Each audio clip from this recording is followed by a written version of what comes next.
Welcome everyone to the IPM BBA at IMS. I am sure you are here because you're looking out for support for the IIM Bangalore program. So today we would be taking you through the complete process of IIM Bangalore DBE program application form. The application form was started on the 17th of April. And it will be open up till the 17th of June. So you definitely have good 2 months with you. However, when you're filling any application form, you just need to make sure that you are not in hurry. Okay, so make sure everything is ready before you start the process. I would take you through one step at a time, making sure everything is made simpler for you. Okay, and I'm sure by now a lot of you must have already filled a lot of forms. Okay, so you must be a little pro in it, but take your time, don't be in hurry. Check each and every spelling correctly, check each and every information correctly. Errors can happen.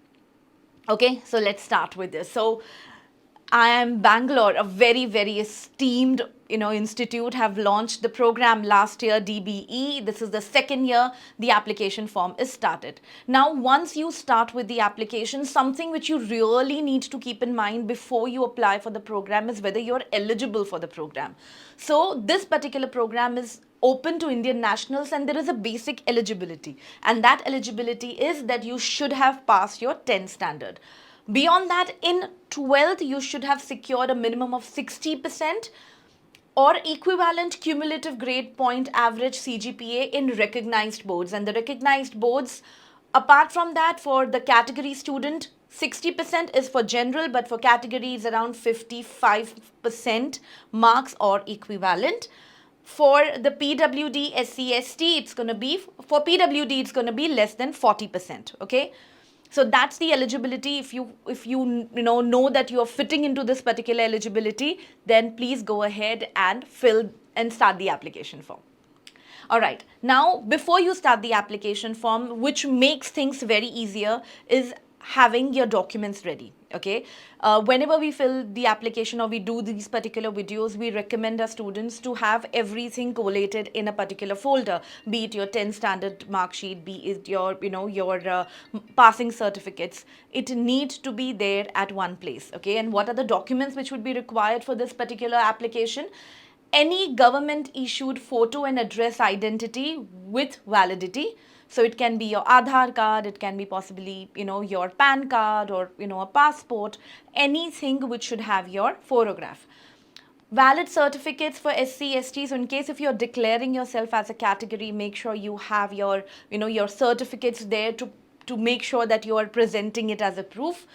And again, very important information which is mentioned, that no change in category will be entertained after the application has been submitted. So make sure that you are putting this information correctly after checking your documents and after checking with your parents. Passing certificate or mark sheet of any recognized class, 10th board or equivalent. So if you have your 10th mark sheet, your passing certificate, make sure it is there. Make sure it is saved in your laptop, mentioning that it's your 10th mark sheet with your name. Passing certificate for your 12th. In addition to the above list, the institute have the discretion of asking for any further documents. So in case if they need, they would definitely connect with you once they start the process. Important dates. So this is something which would help you in case if you want to take a screen capture of this. So it's available on the, in the grad school zone and on the IIM Bangalore website as well. So the application window, it started on the 17th of April. It will go up till the 17th of June. The entrance exam is in July. So a lot of you who are preparing for it, definitely you guys will get that particular window for preparing. The entrance test results will be declared sometime in the second week of August. Acceptance of the offer would be announced shortly, and all the other dates are kind of to be announced later. However, the program inauguration, as in when the session starts for 2025, that is on the 1st of September 2025. Okay. Moving with the form filling. So once you click on the link, we would mention the link in the in the description box. You can pick up the link from there. Once you start with form filling, the first what they check is your consent. what you do is you just read the instructions, because the instructions are again the same thing which I have told you, making sure that all the details what you are writing is correct. Make sure that you capture, you verify everything correctly. Mobile number needs to be correct, because the communication would happen on the mobile number. The email address need to be correct. Okay, once you click on I agree here, okay, it will take you to the instruction page. Now the instructions here are very clear, so before you start filling the application, make sure that you use Edge, Chromium or Mozilla Firefox version 94 to 112 or Google Chrome version 88 to 113. Try making sure that you have the details. If you go on the settings, you would be able to get this information. The application form is compatible with Android version 4.0 and above and ISO version 9 and above. So in case if you're using an Android laptop or possibly a MacBook, it would definitely be compatible. Now, I think by now, because you guys have filled a lot of forms, you must be knowing that there is an asterisk mark. An asterisk mark means that that particular form, what do you call, that section is mandatory. Okay, so if that particular section is mandatory, make sure the information, because which means that it's important, so make sure you double check the information. Okay, read below the instructions carefully. Below filling the form, you need to go through the brochure. So this is something which you normally do, okay, when you go through the form, when you start filling the application. Now next, once you start registering, there is certain details what will be provided to you. The details below should be entered as they appear in the matriculation certificate, which means that whenever you are updating your user ID and password, the name has to be similar to what it would be there in the 10th standard mark sheet or the passing certificate. This would help you to have a proper alignment. Next, once you do this, you get into the form. The form would ask you your personal details. It is something which is very, very simple. Your first name, your middle name, your last name, your date of birth, gender. If you see, all this information is mandatory. So make sure you update all this information correctly. Your email address, your mobile number, address, city, state, PIN code, and where did you hear about them. Okay, so if you have heard this possibly in a webinar or from any colleague, just select the proper drop down and select it. Moving to the next, where they are asking you to, they would be verifying your mobile number and your email address. So there will be a message which will be sent across to you. Once it is verified, you need to click on agree, put this particular characters which are there and move next. It would again ask you for your verification as entered, whatever you see here. So whatever you have entered in your form, it will be verified here. Again, verify this completely. Check mark here each boxes if you feel the information is correct. If not, go back, make sure it is correct and move next. It will give you an alert that the information once submitted cannot be modified, which clearly means that there is no correction window which you would be getting. So click OK if you verify the information to be correct and be submitted, else cancel. So here is the step you need to be a little bit careful about. Moving to the next, it will give you your registration number. Keep that registration number with you because it will help you to follow up with your application later, because the communication will be made to you based on the application number and the registration number. Then it will provide you with the candidate personal information. So all the information what you have mentioned would reflect here. It would ask you about the current addresses, and whatever address you have updated here, it will show up here. And then it will ask you for a declaration. Once you click on that, it will give you the information for your candidate personal details. Again, all this information is something you have already fed into the form. Okay, so the first section what we spoke, that was an important one. It is just kind of re-verifying the information what you have updated. Okay.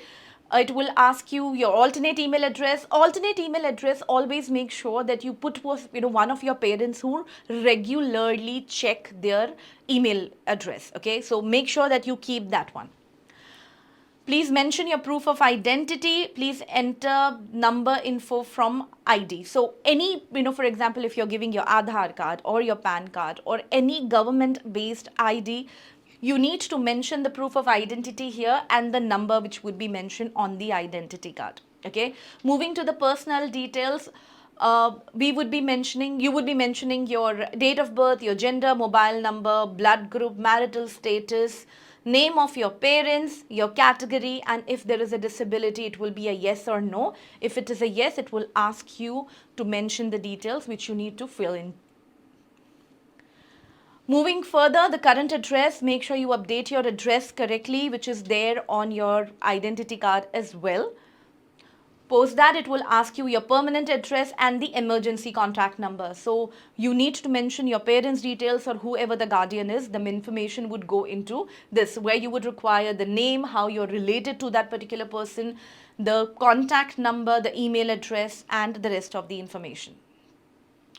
Post that, we would move to the education information. Now, education information here would be the 10th, the 12th, in case if it is beyond, you would have to update it here. So it will be the 10th standard and 10th standard, which board you are from, what was the institute name, as in your school or your college name, education board, the year you completed your 10th standard, what was the final marks, and does your board have any procedure scheme to convert CGPA or no. So there is a radio button which you need to click yes or no. We move to the 12th standard. Again, a similar information what needs to be fed in for the 12th standard. So in case if you have received your 12th standard results, you can go ahead and update this information for the 12th standard students. Information for bachelor grade. Now this particular program allows anyone who even possibly have done the graduation. So if you are a student who have done the bachelor grade, or if you are a participant, aspirant who are a graduate, you will have to update the details here. Again, the information kind of works the same. You need to make sure the degree name you are putting in, you're putting the specialization, the discipline, institute name, university type, and which year you completed your degree. In case if you have done masters. So this is the beauty of this particular program, as I did mention earlier. This doesn't really have any kind of boundary here. So if you are anyone who have possibly completed their graduation or even masters but want to upskill yourself, IIM Bangalore's DBE program provides you that particular opportunity. So all the details need to be mentioned for your master's degree. Then in case if you are a PhD holder, so the details would come here for the for the aspirants who have a PhD, who are a PhD holders. Then in case if there is a work experience for the students of 10th and 11th, there definitely would not be any work experience, but if there is any, it would go here. Okay. Any other information? Have you ever been associated with IIMB? So if there is any alumni who possibly have done any kind of a workshop or any online program, all the details would be going in here. Once this particular section is filled, you would mention the preferred test city. Okay, what will be the preferred test city? The preferences list will be given here. Post that, it will move to the applicable registration fee. 3,000 is for general category, 1,500 is for general, and 1,500 is for category students. And then we move to the last step, where we would be uploading all the documents. Upload the scanned copy of your recent passport size photograph. Make sure, students, it's a proper passport size photograph. Okay. Upload your scanned signature. Upload your 10th mark sheet, 12th diploma, ID proof. All the details need to be updated here. And with this, you make the payment and you submit your application. Hope this particular video was helpful. In case if you need, or if you have any questions, if you need any support, please mention it in the comment. We will be more than happy to assist you. All the best and study well. Bye-bye.